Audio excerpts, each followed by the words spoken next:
ఉపరాష్ట్రపతి ఎన్నికల పోలింగ్ ముగిసింది. సాయంత్రం 6 గంటలకు ఓట్ల లెక్కింపు ప్రారంభం కానుంది. ఎన్డీఏ నుంచి రాధాకృష్ణన్, ఇండి కూటమి నుంచి సుదర్శన్ రెడ్డి పోటీలో ఉన్నారు.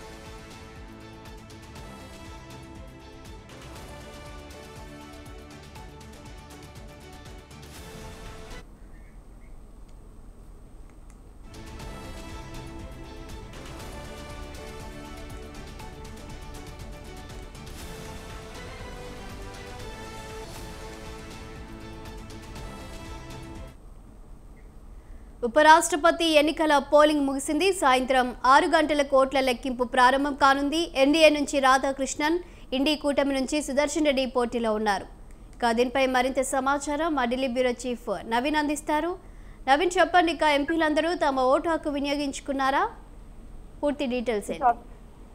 ఉదయం 10 గంటలకి ప్రారంభమైనటువంటి ఈ యొక్క ఓటింగ్ కొద్దిసేపటి క్రితమే ముగిసింది. ముఖ్యంగా ఈ పెద్దల సభకు ఎవరు కాబోతున్నారు అనేది కూడా అందరూ కూడా ఎదురుగా ఆసక్తిగా ఎదురు చూస్తున్నటువంటి పరిస్థితి నెలకొంది. ముఖ్యంగా అంటే ఈ ఓటింగ్ కూడా కొద్దిసేపటి క్రితం ముగిసింది కాబట్టి ఆ విజేత ఎవరు కాబోతున్నారు, ఎందుకంటే ఇప్పటికే ఎన్డీఏ కూటమి నుంచి కూడా రాధాకృష్ణ కూడా పోటీ చేసినటువంటి పరిస్థితి నెలకొంది. మరోవైపు ఇటు ఇండియా కూటమి నుంచి కూడా వారు ఇండియా కూటమి నుంచి కూడా వారు పోటీ చేసినటువంటి పరిస్థితి నెలకొంది. కాబట్టి ఇండియా కూటమిలో ఉన్నటువంటి అభ్యర్థికే ఎక్కువగా ఓట్లు కూడా పోల్ అయ్యాయని చెప్పేసి ఇప్పటికే నష్టం కూడా ఉంటుంది. కాబట్టి సరిగా 6 గంటల ప్రాంతంలోనే ఈ యొక్క కౌంటింగ్ కూడా ప్రారంభం కాబోతుంది. ఈ రోజు ఉదయం 10 గంటలకి ప్రారంభమైనటువంటి పోలింగ్, ముఖ్యంగా ఏదైతే కొత్తగా నిర్మించినటువంటి ఈ కొత్త పార్లమెంట్ భవనంలోనే ఈ యొక్క పోలింగ్ కూడా ప్రారంభమైనటువంటి పరిస్థితి నెలకొంది. అయితే మొదటి ఓటు ప్రధాని మోడీ కూడా తన ఓటు కూడా వేయడం జరిగింది. 101 వసుధా హాల్లో ఈ యొక్క ఉపరాష్ట్రపతి ఎన్నికల పోలింగ్ కూడా జరిగినటువంటి పరిస్థితి నెలకొంది. కాబట్టి ప్రధాని మోడీ ఓటు వేసిన తర్వాత మిగతా ఎంపీలందరూ కూడా తమ ఓటు హక్కును కూడా వినియోగించుకున్నటువంటి పరిస్థితి నెలకొంది. ఇటు ఎన్డీఏ అభ్యర్థిగా ఉన్నటువంటి రాధాకృష్ణ, మరోవైపు ఇండియా కూటమి అభ్యర్థిగా ఉన్నటువంటి జస్టిస్ సుదర్శన్ రెడ్డి మధ్యలో ఈ పోటీ ఉన్నటువంటి పరిస్థితి నెలకొంది. కాబట్టి ఎక్కువగా ఇటు రాధాకృష్ణ వైపే మొగ్గు చూపినట్టు కూడా తెలుస్తుంది. ఎందుకంటే అటు సంఖ్యాబలం చూసుకుంటే మాత్రం ఇటు ఆ ఎన్డీఏ భాగస్వామ్యంలో ఉన్నటువంటి ఎంపీల సంఖ్యాబలం కూడా ఎక్కువగా ఉన్నట్టు కూడా తెలుస్తున్నాయి. ముఖ్యంగా ఈ యొక్క ఉపరాష్ట్రపతి ఎన్నికకి విజయానికి మాత్రం మ్యాజిక్ ఫిగర్ దాదాపు 386 ఓట్లు రావాల్సింది. కానీ ఎక్కువగా ఎన్డీఏకే రాధాకృష్ణ వైపు ఎక్కువగా ఉన్నారు కాబట్టి ఖచ్చితంగా రాధాకృష్ణను గెలిచేటువంటి అవకాశాలు ఉన్నట్టు కూడా మనకి స్పష్టంగా అర్థమవుతుంది. మరోవైపు ఉభయ సభల్లో మాత్రం ఈ రోజు దాదాపు 770 మంది ఎంపీలు తమ ఓటుకు కూడా వినియోగించుకున్నట్టు కూడా తెలుస్తుంది. పూర్తి స్థాయిలో సమాచారం ఇంకా మరి కాసేపట్లో వచ్చేటువంటి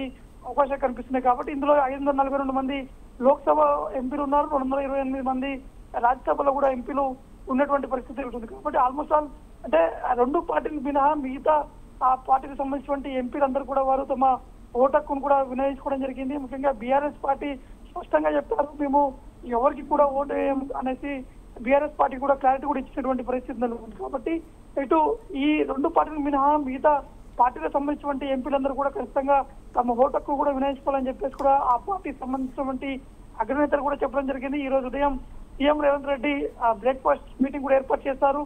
ఆ కాంగ్రెస్ పార్టీలో ఉన్నటువంటి ఎంపీలకి దిశానిర్దేశం కూడా చేశారు. ఏ విధంగా పోలింగ్ ఉంటుంది, ఏ విధంగా ఓటు వేయాలని చెప్పేసి కూడా కొత్తగా ఎన్నికైనటువంటి ఎంపీలకి సీఎం రేవంత్ రెడ్డి కూడా దిశానిర్దేశం కూడా చేసినటువంటి పరిస్థితి నెలకొంది. కాబట్టి మరి కాసేపట్లోనే ఈ ఉపరాష్ట్రపతి సంబంధించినటువంటి ఆ ఎన్నికల ఫలితాలు కూడా వచ్చేటువంటి అవకాశాలు ఉన్నాయి. అయితే నవీన్, ఇక్కడ చూస్తే మరి ఇండి కూటమికి సంబంధించిన నేతలు ఉపరాష్ట్రపతి ఎన్నికపై ఏం చెప్తున్నారు?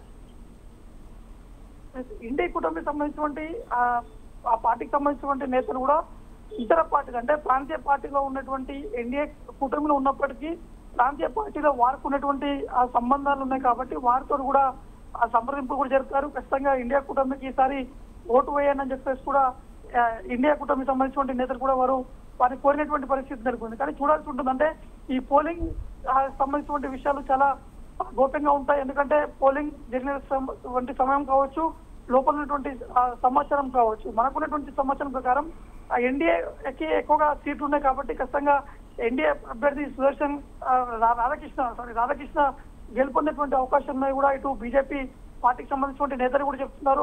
ఆల్రెడీ బీజేపీ ప్రధాన కార్యాలయం ఢిల్లీలో ఉంది కాబట్టి ఆ ఢిల్లీ కార్యాలయంలోనే బీజేపీకి సంబంధించినటువంటి కొంతమంది మంత్రులు కావచ్చు, కొంతమంది బీజేపీ నేతలు, ఇతర రాష్ట్రాలకు చెందినటువంటి బీజేపీ అధ్యక్షులు ఆల్రెడీ బీజేపీ జాతీయ కార్యాలయం కూడా చేరుకున్నారు. వాళ్ళ సంబరాలు కూడా చేపట్టేందుకు కూడా పూర్తి స్థాయిలో కూడా అన్ని ఏర్పాట్లు కూడా చేపట్టడం జరుగుతుంది. Right, thank you Naveen.